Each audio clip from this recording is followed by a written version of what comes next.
Assalamualaikum warahmatullahi wabarakatuh. Ya, jumpa lagi dengan saya di channel Wan Agustina 01, channel untuk saluran sains, edukasi, food dan juga hiburan ya.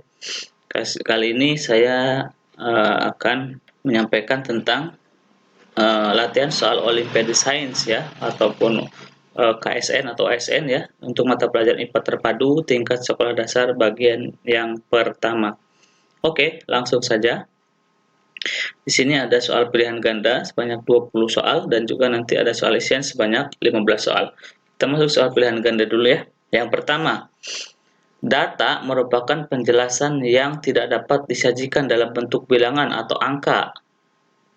Misalnya dalam mengamati buah jambu, data yang diperoleh adalah rasanya manis, berair, berbiji, memiliki aroma yang khas, warnanya merah, dan kulitnya mulus. Nah, data yang menunjukkan sifat atau keadaan objek tersebut adalah, nah itu data biasanya ada kualitatif dan kuantitatif ya.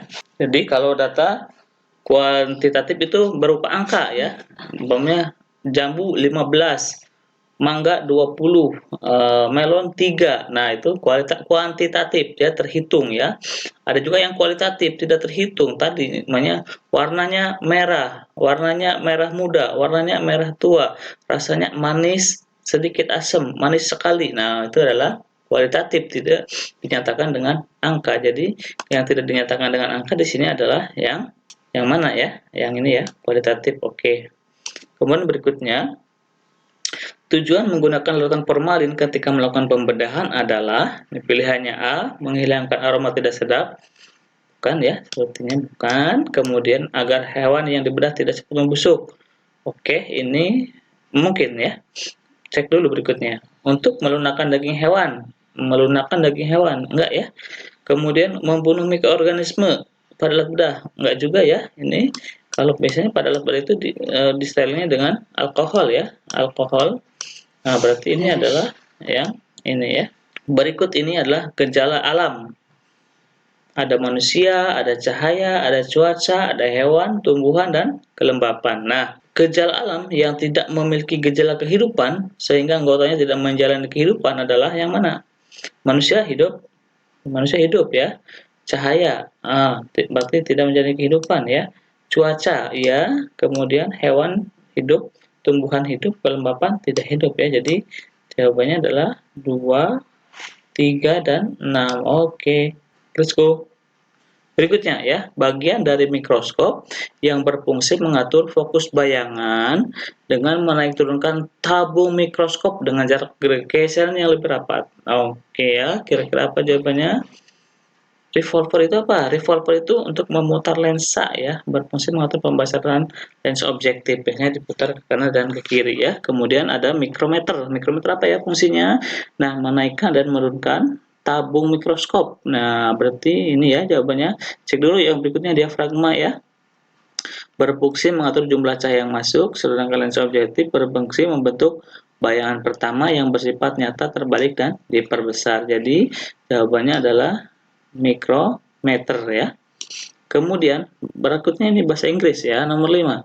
From the following statement below, dari pernyataan berikut di bawah ini, which of these will cause water to change to ice? Mana yang akan menyebabkan air berubah menjadi es ya? Air berubah menjadi es. Kira-kira yang mana ya? Yang pertama, putting water in the sunlight. Putting water, menaruh air di sinar matahari, di cahaya matahari. Tidak ya, malah jadi panas. Kemudian stirring the water, mengaduk, memutar, mengocok air, memutar air, mengaduk air ya. Tidak ya.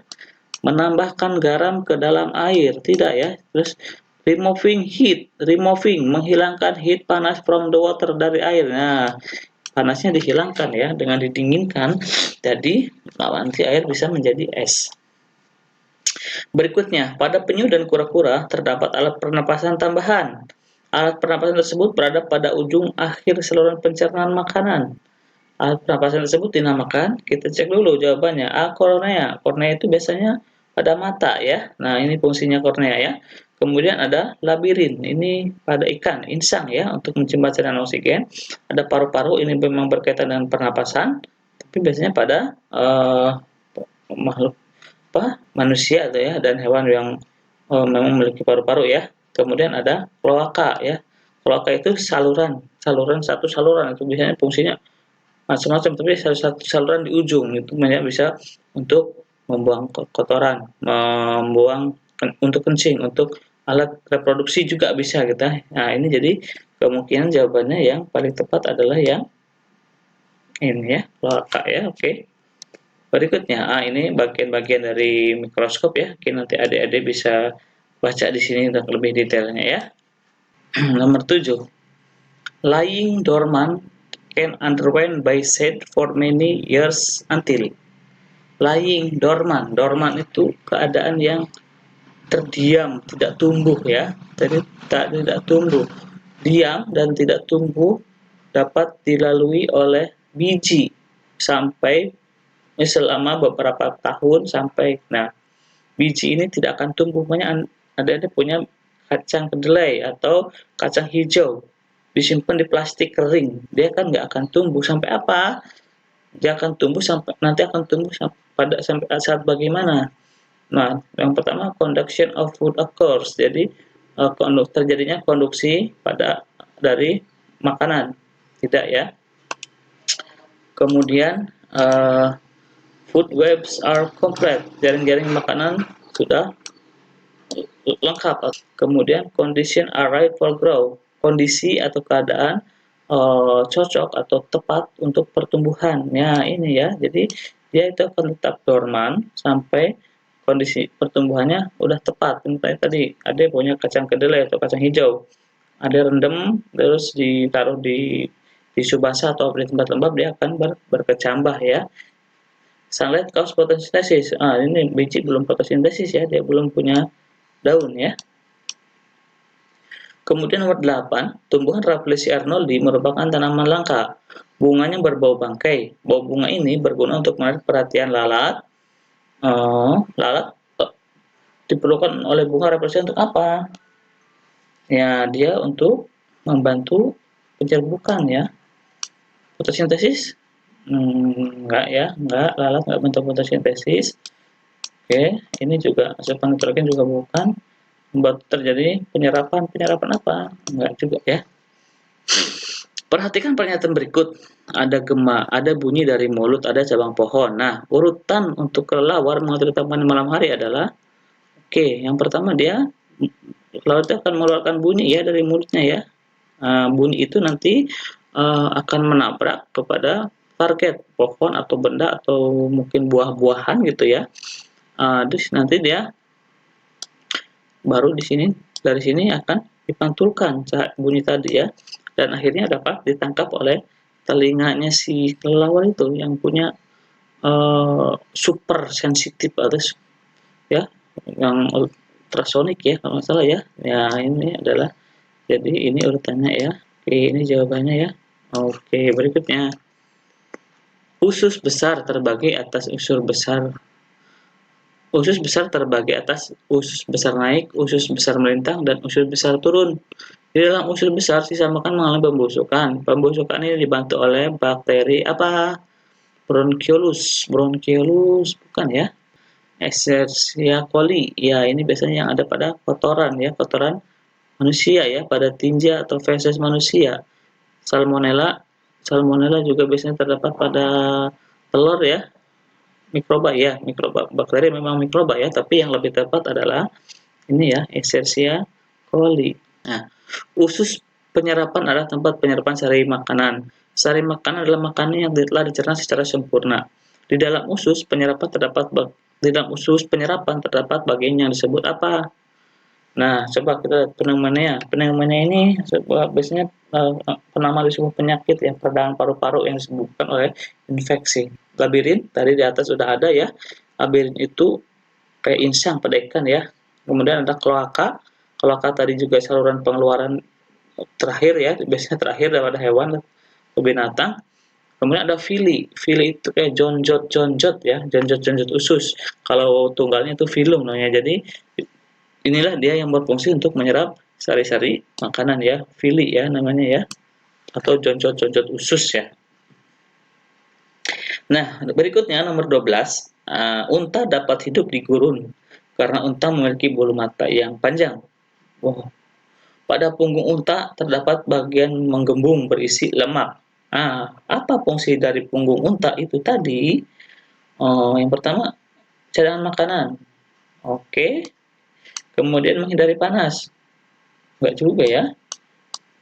Berjalan di gurun. Enggak ya, banyak pakai kaki. Cadangan minuman. Ini beberapa orang suka mengatakan untuk cadangan minuman, tapi di situ sebenarnya memang ada air dan lemak ya, tapi itu lebih tepatnya adalah sebagai cadangan makanan ya di situ. Nah, berikutnya nomor 13. Which unit of measurement,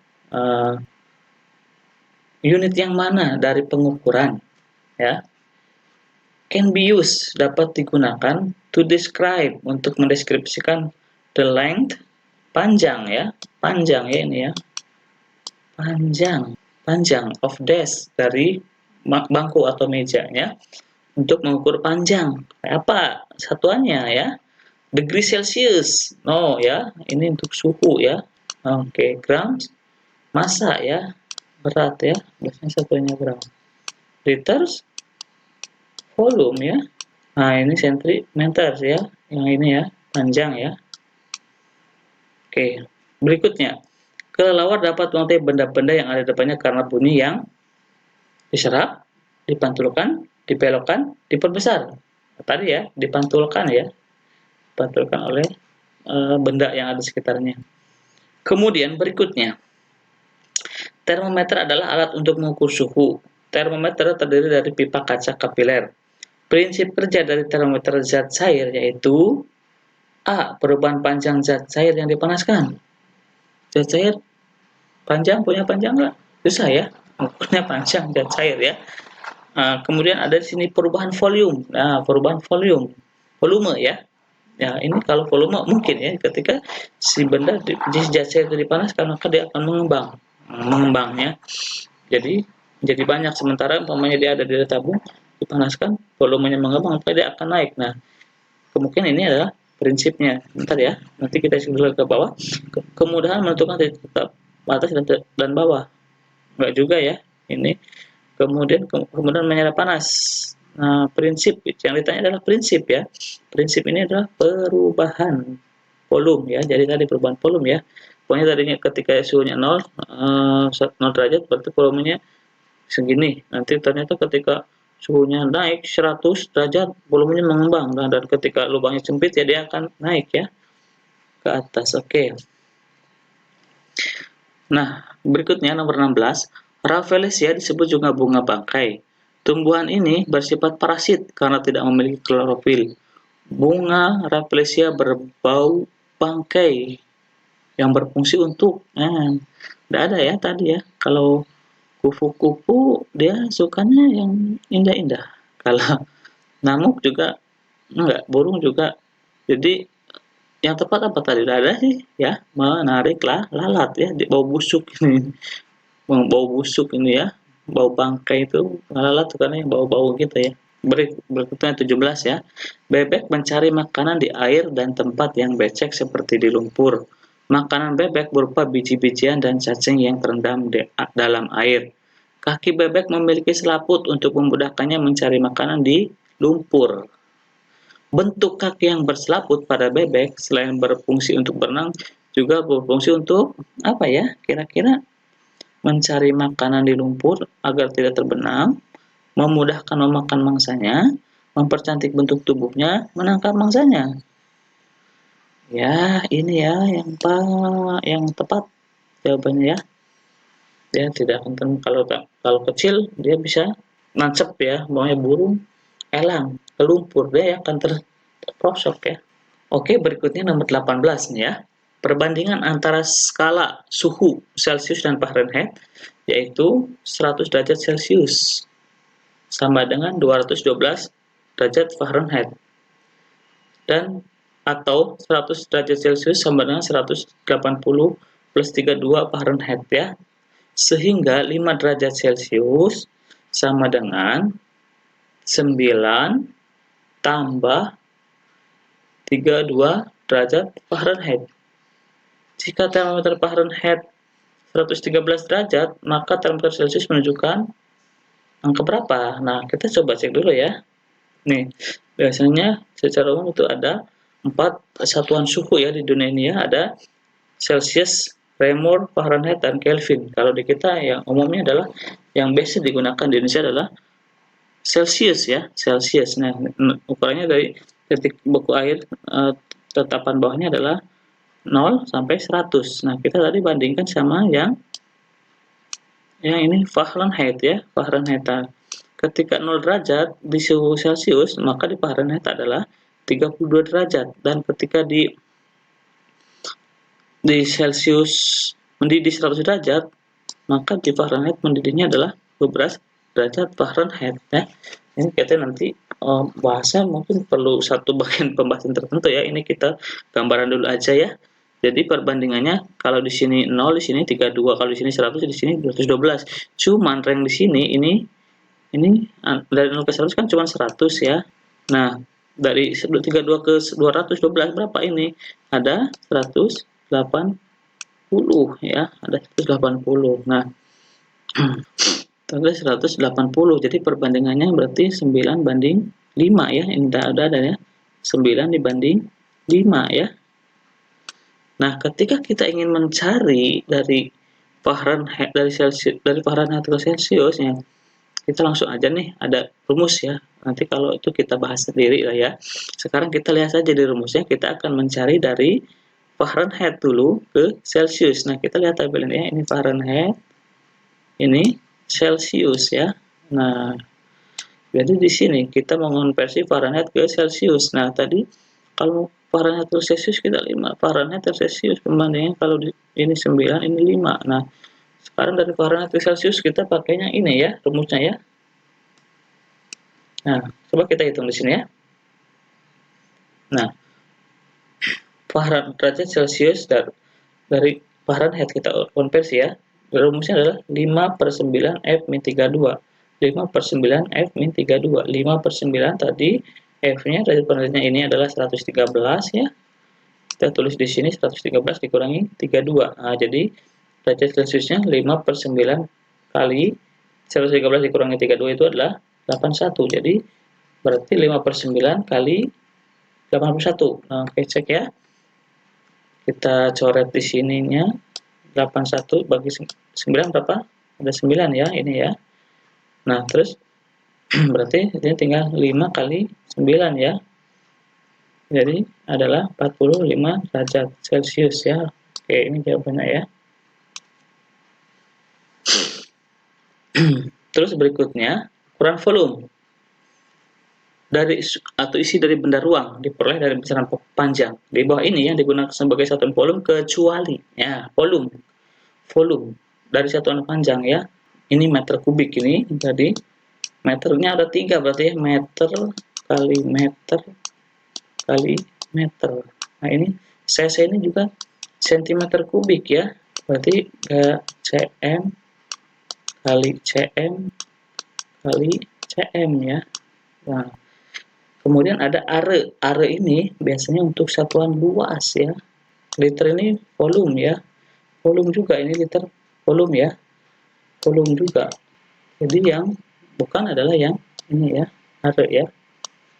Kemudian nomor terakhir nih untuk pilihan ganda ya. From the following statement below, dari pernyataan di bawah ini, which of this is not considered? Yang mana dari yang di bawah ini yang dipertimbangkan atau diduga atau ya dipertimbangkan atau diduga as ocean pollution, sebagai polusi pencemaran laut ya, atau perairan atau samudra ya. Pertama, chemical runoff. Apa chemical runoff? Coba ya, itu limpasan kimia. Kira-kira bisa nggak mencemari laut? Bisa ya, sangat bisa ya, kan sering terjadi tuh dari pabrik-pabrik apa yang tidak terkontrol apa bisa sampai ke laut ya, bahaya.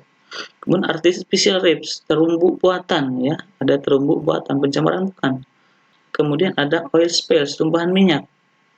Ya, itu kan sesuatu tuh, nah, perahu atau kapal bawa minyak, kapal tank bawa minyak tumpah di lautan, itu juga menyebabkan pencemaran lautan. Terus ada dumping garbage, ya, membuang sampah, ya banyak tuh yang di pinggir pantai itu sampah plastik segala macam, itu adalah pencemaran laut.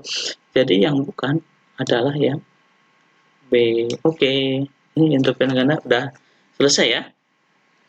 Langsung saja kita ke isian, cepat saja ya. Kemudian yang pertama, darah akan mengalir ke seluruh tubuh melalui pembuluh darah. Pembuluh darah dibedakan menjadi 3 macam, yaitu pembuluh darah apa aja ya? Ada pembuluh kapiler, pembuluh nadi atau arteri, dan ada pembuluh balik atau vena ya. Nanti adik-adik bisa baca lagi. Kemudian manusia, hewan, dan tumbuhan melakukan pernapasan. Pada proses pernapasan dibutuhkan apa? Udara ya, udara. Oke. Kemudian bahan-bahan yang dibutuhkan dalam pembuatan makanan. Ini maksudnya pada tumbuhan ya. Kira-kira apa ya? Pada proses fotosintesis itu yang diperlukan apa? Ada air, karbon dioksida, dan sinar matahari ya. Jadi ini yang diperlukan ya. Air, karbon dioksida, sinar matahari ya. Jadi CO2 plus H2O plus adanya bantuan sinar matahari nanti menjadi zat gula ya. Nomor 4, berdasarkan fungsinya, kandungan gizi makan dibedakan menjadi 3, yaitu sebutkan. Secara umum ya, fungsi dari gizi makan itu satu sebagai sumber energi ya. Nah, sumber energi itu biasanya karbohidrat dan lemak ya. Kemudian sebagai zat pembangun, ada protein, ada mineral, dan juga zat pengatur ya. Zat pengatur itu vitamin dan air ya. Oke. Nomor 5, Agus food to identical plants in the same type and amount of soil. Agus meletakkan atau menaruh tanaman yang sama, namanya biji kacang atau biji kedelai. Nah, Agus taruh di tempat yang sama, kondisinya sama ya, dan juga jumlah tanahnya sama gitu. Kemudian dia memberi sejumlah air, ya dia kasih juga air, dan kemudian dia bedanya adalah dia meletakkannya. Yang pertama dia letakkan di jendela yang ada sinar matahari ya di sini ya, yang terang. Kemudian yang kedua dia menaruhnya di tempat yang gelap. This experiment test how the plant respond to.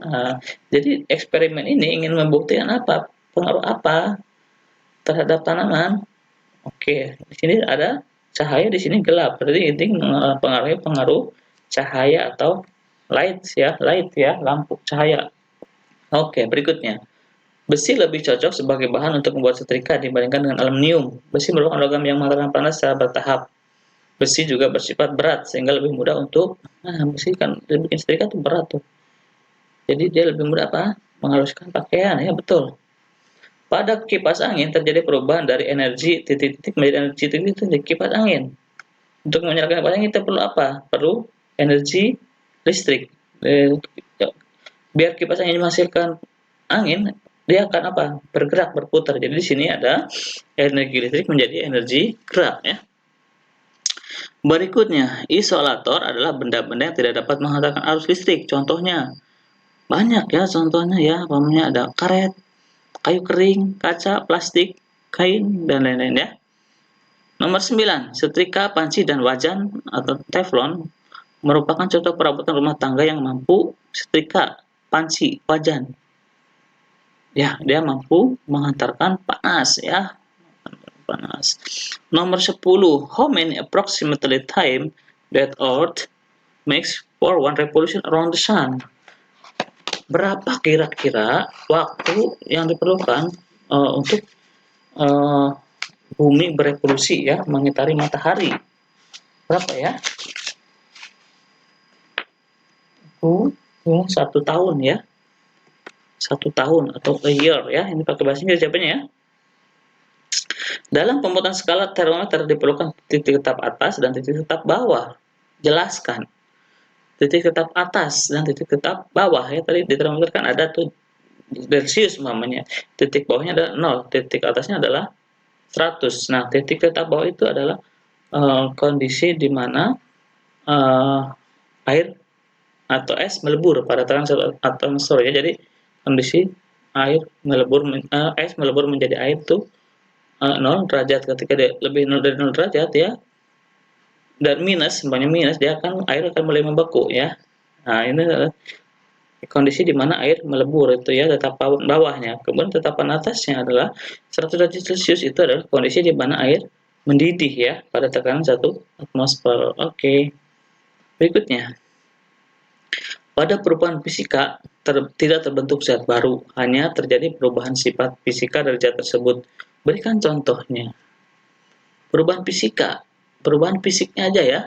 Kalau kimia, perubahan kimianya di dalamnya tidak bisa balik lagi biasanya dengan perubahan biasa ya, maksudnya kayak besi berkarat. Nah, itu kan tidak bisa balik lagi kecuali memang harus ada proses-proses tertentu nanti ininya. Kalau yang fisika itu fisiknya aja, pokoknya perubahan air menjadi es. Nah, itu kan sebaliknya es menjadi air, mencair itu ya, membeku, mengkristal, namanya kapur barus kita uapkan di dalam jar, kemudian kita kasih di atasnya kaca untuk pinjarnya, kita kasih es. Nah, dia akan menguap, tapi nanti dia membeku lagi, mengkristal lagi di atas jarnya tadi ya. Nah, ini ada menguap juga, mengublim, mengembun. Nah, itu oke. Soal berikutnya, bakteri dan ganggang hijau biru atau cyanobacteria merupakan makhluk hidup yang termasuk dalam kelompok ini adalah kingdom ya, pembagian kingdom ya.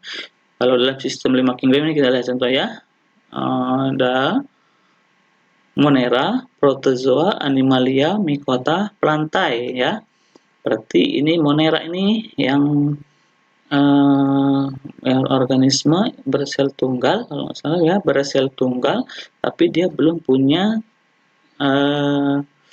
membran inti ya. Contohnya ini bakteri dan alga biru. Wah, itu cocok ya, alga biru ya.